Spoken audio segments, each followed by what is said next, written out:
So in the previous program, we were seeing the big surprise was that the DNA of these two races of human beings that live on the earth can both be found within the same families. Your brother, your sister, your mother, your father, your daughter or son, not somebody other across the world or across the street worshipping a different god or with a different skin color. It may be somebody you actually live with every day of your life, and if so, they have but one reason to be here, and that is to drain, distract, and deflect souls, soul beings, souled beings, the actual beings with souls, from evolving. Now, that's a hard understanding, but it certainly explains a lot as to why our family members some of our family members seem to be lost. In fact, those that are truly awake look upon them almost as if they are truly unusual, and they do get in the way of our lives. They do interfere. The way back to the activation of the DNA necessary to attain the contact with the higher centers is not through genetic manipulation, which is seeing the question through the A influences. The way back is through the ancient spiritual science, the real work of the alchemists, according to this article, which through the heating of the crucible, the neocortex rewires the brain so that the ancient and broken connection with the higher centers can be reestablished. It is the fusing of the magnetic center, the establishing of the insoluble, the real I, as in the letter I. This is genetic modification seen as B influence. Now, as we have been saying, there exists a soulless race. There is this soulless race, now numbering close to about 3 billion inhabitants of this planet, this world. I don't want to say planet for lots of reasons, but if we say this world, certainly it helps to explain why the planet, I just said it again, is in its current state. That this soulless race are portals used by the 4D service to selves to maintain their control over us further explains the depth of the manipulations. Now, I want to just explain that this is obviously from a site called Veil of Reality. And as I was saying a little earlier in the previous program, and I've had a couple of really interesting comments, because there was a sister in Christ who wrote and said, this is a New Age article. And I'm like, yes, I know that. I think I said that at the very beginning of the video. I think what's really valuable here is that we're trying to understand something from the perspective of this document, right? The article is called Organic Portals, Soulless Humans. But what it's doing is it's telling us, believe it or not, even from a biblical perspective, exactly why we are experiencing this unusual division of souls here on earth. It seems entirely possible that the function of an OP has been co-opted by 4D service to selves as a feeding tube for them. By this I mean that the original purpose or function for an OP may have had nothing at all to do with feeding on the Adamic race. Now, an OP is an organic portal, by the way. Sorry, I should have just explained that. It was also said by the C's that OPs recharge their life force energy from a pool, as if they are part of a group soul, much in the same way that trees are suggested to be. And that explains a lot. Even from my perspective, the people that are around me, I see that they kind of feed by getting into a pool with one another. Not a physical water pool, but a place where they all they all coagulate, they all conglomerate. But the question is, what is the nature of this bridge between second and third destiny function that organic portals were originally intended for? In what way was it usurped? Is it that they are in fact second density souls or part of the 2D group soul that are inhabiting these 3D bodies? Again, here we see that organic portals are not bad or evil in the sense that we might ascribe to them without understanding their nature. We can see from the above that their original function was to serve as vehicles for newly evolved second density souls, which by definition do not as yet have integrated souls themselves. However, the key word in the above is originally. They were originally part of the bridge between second and third density. This suggests that their function or purpose has been corrupted or usurped, and that they are now being diverted for some other use. A few words come to mind: energy drain, distraction, confusion, manipulation. And it's exactly what they do to us. They drain our energy. They're a distraction. They confuse us. They manipulate us. And this started me down the road because a sister in Christ turned around one evening and said, in a communication, she said, walk-ins. Have you thought of walk-ins? Have you considered that there might be walk-ins? Or have you heard of walk-ins? And when she said that, I started to research the subject because I thought this is very, very interesting. My impression is that these organic portals are the means for beings in 2D to manifest in 3D as a natural part of their growth. The next stage, we were the first step, but because they were portals, they could be used by 4D too, especially as they would have no knowledge with which they could protect themselves. So the question then becomes, do the centers as described by Moraviev relate at all to the idea of, I'm very cautious about using some words here, but he uses the word chakras. Now, obviously, chakras is all related to evil and demonic possession, etc. But follow the thought here just a little bit so you can see exactly what's happening. Quite closely, in an individual of the organic variety, the so-called higher chakras are produced in effect by stealing that energy from souled beings. This is what gives them the ability to emulate souled beings. The souled being is, in effect, perceiving a mirror of their own soul when they ascribe soul qualities to such beings. The function of the organic portal as a bridge, their relationship to soul pools of flora and fauna and to each other, the idea that there is nothing here to fix, the organic portal is performing a function in the universe, it has its place.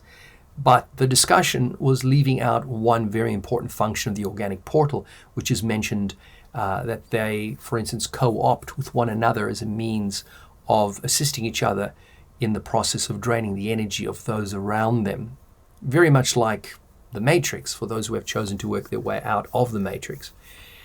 So their job is to somehow interfere with those trying to escape from the Matrix. This was brought home by a post from M, which is worth reading in its entirety. And one of his arguments is presented this way. And I thought I'd bring this up because it's fascinating. They are generic vehicles or portals in human form open for use by a variety of forces, which is why they make excellent Matrix puppets.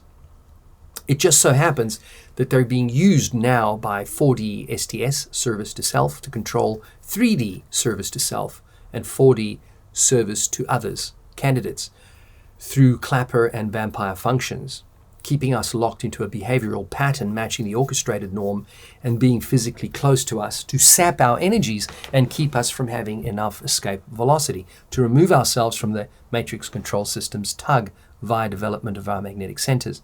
Thus, we see that the natural function of the OP, organic portals, of imitation of the soul energy, the process by which they were able to progress and evolve, assumes a very specific character with the STS development stream of collecting the soul energy of souled individuals.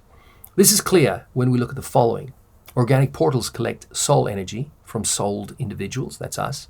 This energy is transmitted to 4D service to selves. OPs are intermixed in families with souled individuals. So that's how they're able to impede us.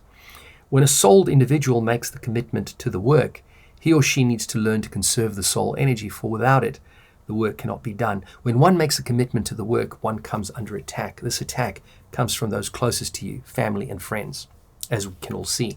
But when someone is in the process of growing and strengthening the soul, the control system will seek to insert even more units into that person's life, which is exactly what's been happening in a lot of situations in my life.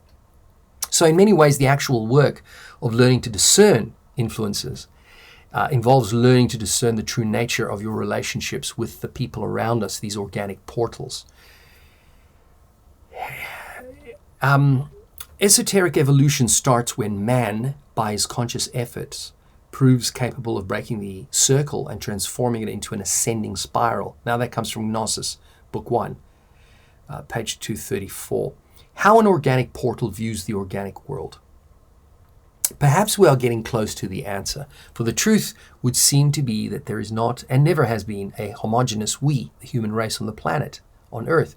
We are not all alike. We do not see the world in the same way. We are not just a divided race. We are two different races.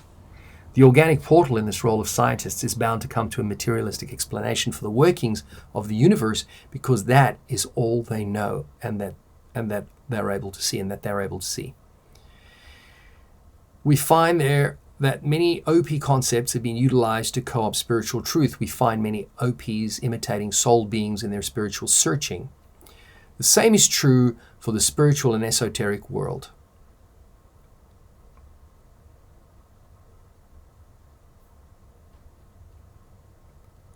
Memes are ideas, skills, habits, stories, or inventions that are passed from person to person by imitation. Like genes, they compete to get copied. But unlike genes, their competition is for space in our memories and for the chance to get into books, magazines, and television programs. The survivors in this game are the ones we see all around us. Just as genes have created our bodies, so memes have created our minds and our cultures.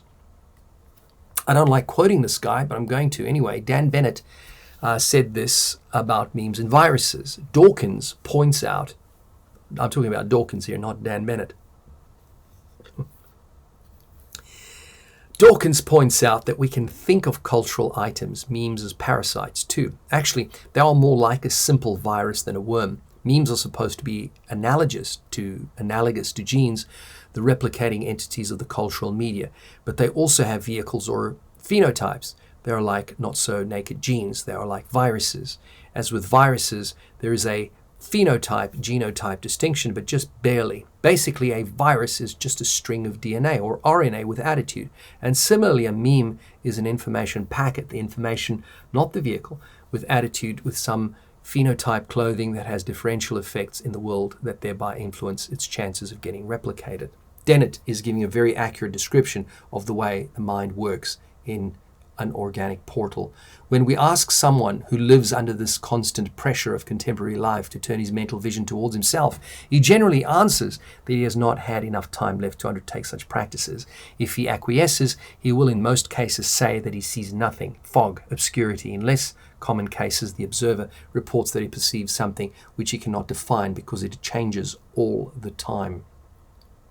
It is as if there were three beings within us, all entangled together in an extraordinary way. So we come to appreciate the value of introspection as a method of practical work which permits us to know ourselves and enter into ourselves. The inner content of man is analogous to a vase full of iron filings in a state of mixture as a result of mechanical action. Every shock received by the vase causes displacement of the particles of iron filings, thus real life remains hidden from the human being due to the constant changes occurring in his inner life. Conscientious and sustained effort is required to understand. Introspection carried out relentlessly results in the enhanced internal sensibility. This work involves being aware of our actions and responses, and of course, the first-person experiences or qualia are the essentially subjective personal feelings or experiences that each of us have. We believe that this approach is essentially misguided, though. Have you ever had this nightmarish fantasy that the world is populated by zombies? Well, guess what? It isn't a fantasy. Half the people out there are exactly that, sophisticated automatons that pretend to be like you. Haha. It is entirely fitting that he uses the term agent. The Matrix movie, anyone? For the type of programmed being, be they made from flesh and blood or silicon chips, agents do not sense the world as if they were impersonal, objective bystanders. They are trying to internally represent the world as it is, independently of themselves. For an agent, a sensation is meaningful only to the degree that it relates to the agent's goals, which in practice means that it is relevant to the agent's individual survival. Consciousness is not some mysterious substance, fluid or property of matter, but a level of organization emerging from abstract processes and relations. People who search for consciousness in elementary particles, a form of panpsychism that has been suggested as a way to tackle the hard problem because they cannot otherwise explain where the consciousness in our brain comes from, are misguided. Whether or not the individuals named or organic portals, It is not the issue. They may be souled individuals who have not yet been able to see behind the lie of the personality. As long as that has not happened, souled individuals will function and see the world and themselves as if they were organic portals.